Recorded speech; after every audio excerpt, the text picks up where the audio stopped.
এই দুটি সংগঠনের পক্ষ থেকে আন্তরিক শুভেচ্ছা এবং অভিনন্দন জ্ঞাপন করছি। আজকে এই সাংবাদিক সম্মেলনে আমাদের মধ্যে উপস্থিত আছেন ডিওয়াইএফআই কেন্দ্রীয় কমিটির সাধারণ সম্পাদক হিমগ্নরাজ ভট্টাচার্য, ডিওয়াইএফআইয়ের ত্রিপুরা রাজ্য সম্পাদক নবারুণ দেব, টিওয়াইএফ কেন্দ্রীয় কমিটির সভাপতি কৌশিক রায় দেববর্মা এবং টিওয়াইএফ কেন্দ্রীয় কমিটির সাধারণ সম্পাদক কুমুদ দেববর্মা সহ ডিওয়াইএফআইয়ের রাজ্য সম্পাদক মণ্ডলীর আরও দুজন সদস্য। মূলত আজকের এই সাংবাদিক সম্মেলনে আমাদের কেন্দ্রীয় কমিটির সাধারণ সম্পাদক হিমগ্নরাজ ভট্টাচার্য আমাদের এই ত্রিপুরা রাজ্যে 2018 সালের বিধানসভা নির্বাচনের মধ্য দিয়ে সরকার পরিবর্তন হওয়ার পর কাজ না পাওয়ার যে সমস্যা প্রকট হয়েছে এবং এটাকে কেন্দ্র করে আমাদের রাজ্যে এই মুহূর্তে যে সামাজিক সংকট তৈরি হয়েছে, এই প্রেক্ষাপটে দাঁড়িয়ে হিমগ্নরাজ ভট্টাচার্য আলোচনা রাখবেন। তার সাথে সর্বভারতীয় কয়েকটি ইস্যু নিয়ে আমাদের সর্বভারতীয় সাধারণ সম্পাদক বক্তব্য রাখবেন। আমি প্রথমেই আমাদের সর্বভারতীয় সাধারণ সম্পাদককে অনুরোধ করছি এই সংবাদ সম্মেলনে আলোচনা উপস্থিত করার জন্য।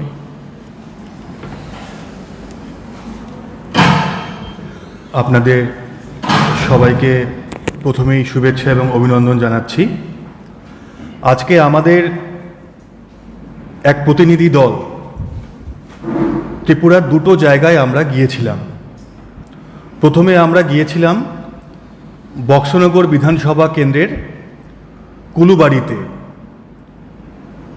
একজন পরিযায়ী শ্রমিক যিনি 8ই জুন মারা গিয়েছেন তার পরিবারের লোকেদের সাথে দেখা করতে। 8ই জুন অজয় নম যিনি মারা গিয়েছেন তার নাম। তিনি ত্রিপুরা রাজ্যে কোনো কাজ পাচ্ছেন না, রোজগার নেই, বাইরের রাজ্যে কাজ করতে যাচ্ছিলেন। যাওয়ার পথে যে দুর্ঘটনা সম্বন্ধে আমরা পরিষ্কার এখনো কোনো ধারণা পাইনি, তার পরিবারও পায়নি, তিনি মারা গিয়েছেন। তার সাথে সাথেই আমরা গিয়েছিলাম আরেকটি দ্বিতীয় পরিবারে দক্ষিণ চরিলামে। আমরা গিয়েছিলাম সেখানে রাকেশ নম এবং উৎপল নম, দুই ভাই যারা ত্রিপুরার বাইরে অন্য রাজ্যে কাজ করতেন, সেখানে দুর্ঘটনায় মারা গিয়েছেন তার পরিবারের লোকেদের সঙ্গে দেখা করতে। এর বাইরেও এরকম অনেকগুলো ঘটনা ত্রিপুরার বুকে আছে যেখানে ত্রিপুরার রাজ্যে নিজের রাজ্যে এখানকার যুবরা কাজ না পেয়ে বাইরের রাজ্যে কাজ করতে গিয়েছেন এবং সেখানে গিয়ে তাদেরকে মৃত্যুবরণ করতে হয়েছে বিভিন্ন কারণে। আসলে আমরা আজকে বলতে চাইছি 2018 সালে ত্রিপুরা বিধানসভা নির্বাচনের আগে যারা এখন ত্রিপুরা রাজ্যে শাসনে রয়েছে বিজেপি, তারা বলেছিল সব ঘরে রোজগার দেবে আর মিসকলে চাকরি দেবে। সেটা যে কত বড় মিথ্যে প্রতিশ্রুতি ছিল এই দুটো ঘটনার মধ্যে দিয়ে ত্রিপুরার সামনে, মানুষের সামনে আমরা বলতে পারি সম্পূর্ণ মিথ্যে কথা এবং ভাওতা প্রতিশ্রুতি দিয়েছিল এই বিজেপি সরকার। আজকে যখন আমরা অজয় নমর বাড়িতে গিয়েছি, তার মায়ের বুক ফাটা আর্তনাদ দেখে আমরাও বিহ্বল হয়ে পড়েছিলাম। 20 বছরের একটা ছেলে, পরিবারে রোজগার দরকার, বোন রয়েছে, বিয়ে দিতে হবে, দাদাও বাইরে কাজ করে, দেশের বাইরে কাজ করে, তাকে রাস্তায় মারা যেতে হলো। আমাদের সরাসরি প্রশ্ন ত্রিপুরার মুখ্যমন্ত্রী এবং ত্রিপুরার যারা বিজেপি করেন তাদের কাছে, এত বড় মিথ্যে প্রতিশ্রুতি দিয়ে আজকে তো ক্ষমতায় চলে এসেছেন, কিন্তু যেভাবে ত্রিপুরার বুকে আপনাদের অপদার্থতার জন্য মায়েদের বুক খালি হচ্ছে এবং দক্ষিণ চরিলামে আমরা যেখানে গিয়েছিলাম এক পরিবারের 2 ভাই মারা গিয়েছে, একজনের বয়স 22, একজনের বয়স 20। একবারও এই পরিবারগুলোর সঙ্গে ত্রিপুরার মুখ্যমন্ত্রী বা তার মন্ত্রিসভার কেউ দেখা করেনি, কোনো বিজেপি নেতা পর্যন্ত দেখা করেনি। অজয় নমর পরিবারের তার মা কাঁদতে কাঁদতে আমাদের সামনে বলেছে যে তার মৃতদেহ নিয়ে আসা হবে, বিজেপির নেতারা মিথ্যে কথা বলেছে, প্রশাসনের সঙ্গে যোগাযোগ করা হয়েছে, বলেছে দেহ চলে এসেছে, এয়ারপোর্টে রয়েছে, আপনারা গিয়ে নিয়ে আসুন। তারা গিয়ে দেখেছে সম্পূর্ণ মিথ্যে কথা।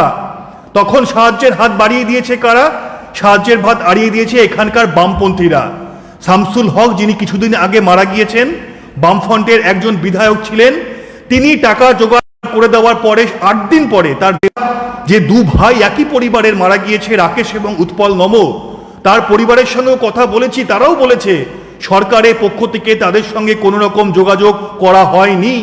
এই দুই পরিবার সরকারের পক্ষ থেকে কোনো রকম ক্ষতিপূরণ পর্যন্ত পায়নি।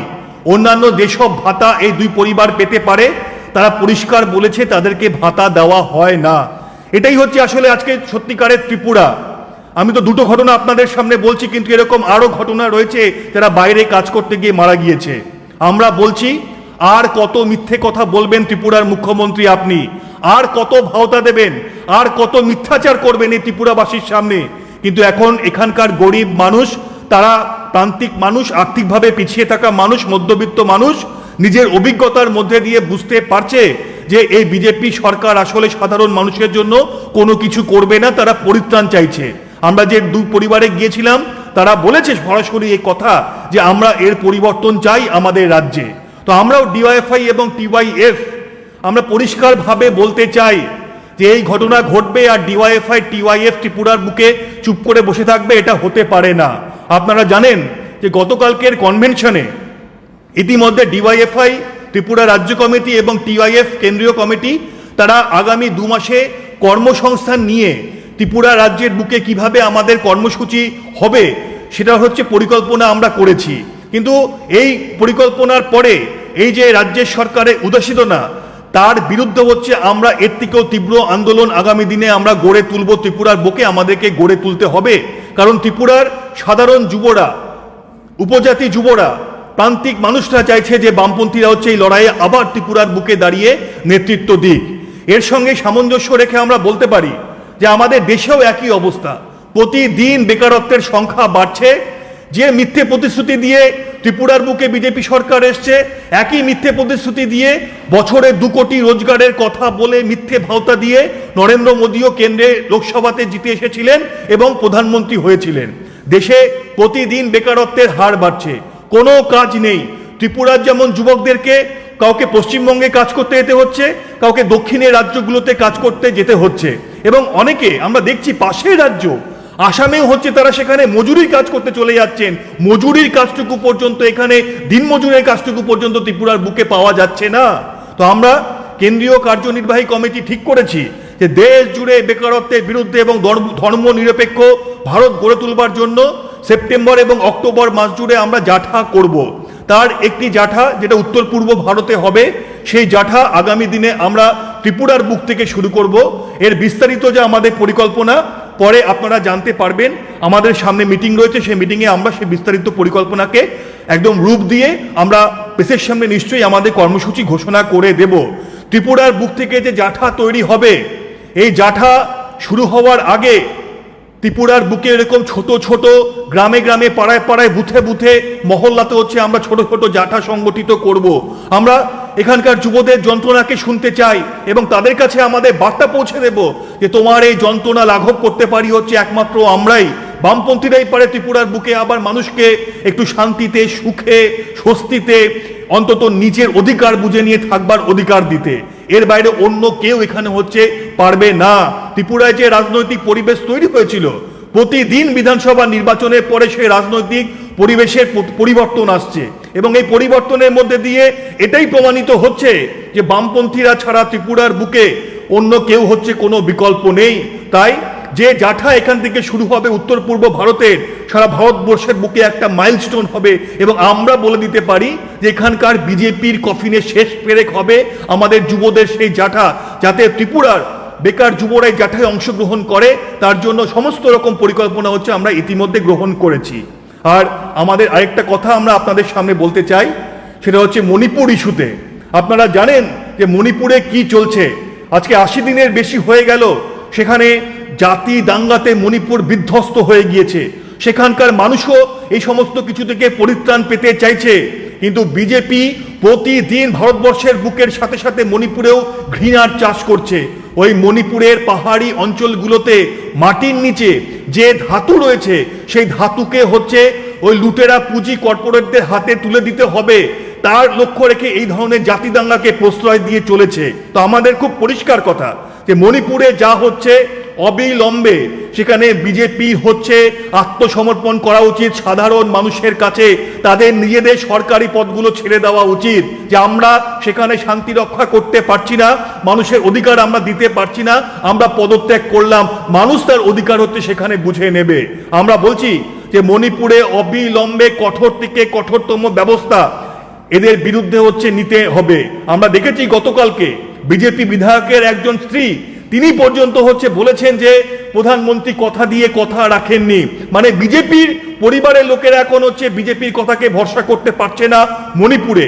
আর যে নৃশংস ভিডিও আমাদের সামনে এসেছে সেটা নিয়ে এখন আপনারা ভারতবর্ষের মানুষ জেনে গিয়েছে। কিন্তু সে প্রসঙ্গে আমাদের শুধু একটাই কথা, মে মাসে ঘটনা ঘটেছে, এই ভিডিও যদি ভাইরাল না হতো তাহলে কোনো রকম কোনো ব্যবস্থা গ্রহণ হতো না, সেটা পরিষ্কার। তার কারণ ভাইরাল হওয়ার পরে সুপ্রিম কোর্ট স্বতঃস্ফূর্তভাবে সুমোটো হিসেবে যখন মামলা গ্রহণ করেছে এবং প্রধান বিচারপতি যখন কড়া বলেছে যে ব্যবস্থা নিতে হবে অবিলম্বে, তখন সেখানে যারা দোষী তার মধ্যে মাত্র 2-3 জনকে গ্রেপ্তার করা হয়েছে। এরা হত্যাকারী, এরা ধর্ষণকারী, এরা মণিপুর সহ সারা ভারতবর্ষের মা বোনদের ইজ্জতকে হচ্ছে মাটিতে লুটিয়ে দিয়েছে। তো এর বিরুদ্ধে কড়া ব্যবস্থা নেওয়া এবং আমরা ডিওয়াইএফআই এবং টিআইএফ এর বিরুদ্ধে হচ্ছে আমাদের লড়াই আন্দোলনকে সংগঠিত করব। প্রয়োজনে আগামী দিনে আমাদের মণিপুরে হচ্ছে আমরা আমাদের সংগঠনের পক্ষ থেকে প্রতিনিধি দল পাঠাবো এবং সেখানকার মানুষের সঙ্গে আমরা সরাসরি কথা বলবো।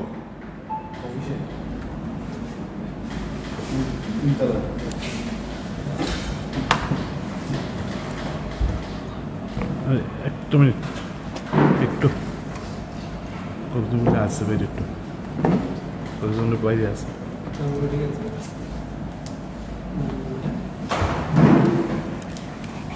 মিডিয়া কাটটাতে সরো।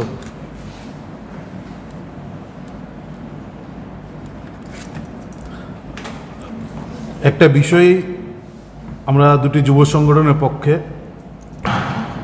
আপনাদের সামনে রাখা, এটা হচ্ছে আমাদের রাজ্যের একটা কলঙ্কজনক অধ্যায় ক্রীড়াঙ্গনে রচনা করছেন বিজেপির নেতৃত্বে।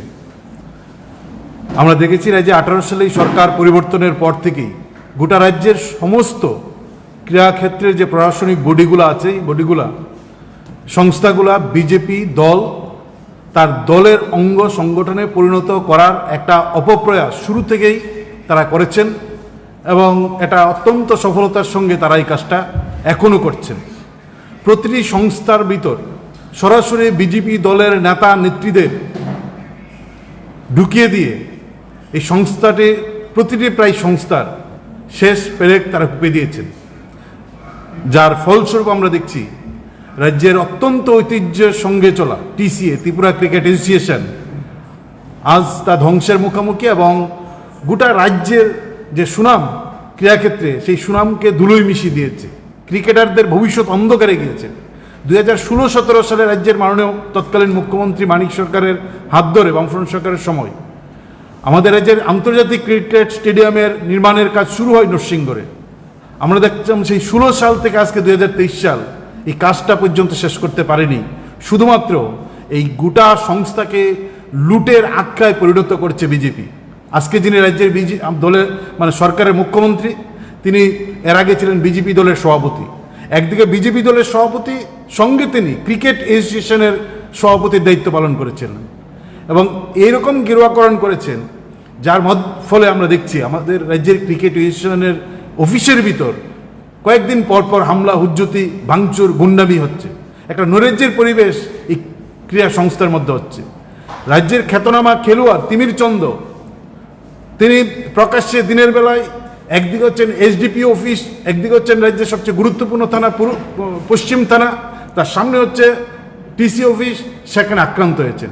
টিসি এর যারা পরিচালক বিজেপির নেতা তারা বেরিয়ে এসছেন, কেউ কেউ আওয়াজ তুলছেন চোর চোর চোর চোর। টিসি এর যারা মাথায় বসে আছেন তাদের সম্পর্কে পোস্টার লাগাচ্ছেন। আমরা দেখছিলাম বিজেপি দল, সরকার সবাই চুপ করে বসে আছেন, তাতে বিজেপির সুনাম না, তার ফলে একটা স্বশাসিত সংস্থা আমরা দেখছি তার মধ্য দিয়ে রাজ্যের ক্রীড়াঙ্গনের একের পর এক কলঙ্কজনক অধ্যায় রচনা হচ্ছে।